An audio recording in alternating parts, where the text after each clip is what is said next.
Как хорошо, когда не меч, а мяч решает, кто сильней. С заложниками обошелся ты как друг.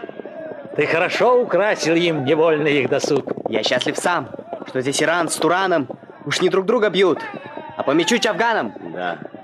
Но если бы вот так всегда решались споры, то, может быть, войн не стало скоро. Как было бы хорошо. Да. Затем тебе я весь отдам, Туран, и царствуй в нем со славой. Ты будешь управлять моей державой. Благодарю, о шах, но невозможно остаться мне с тобой. Отчизна ложно поступок мой поймет. Есть за Тураном край, степей свободных, диких. Мне позволение дай пройти туда. Нет, нет, не разрушай дворец мечты, который только что воздвиг я в мыслях. Рай найдешь ты здесь.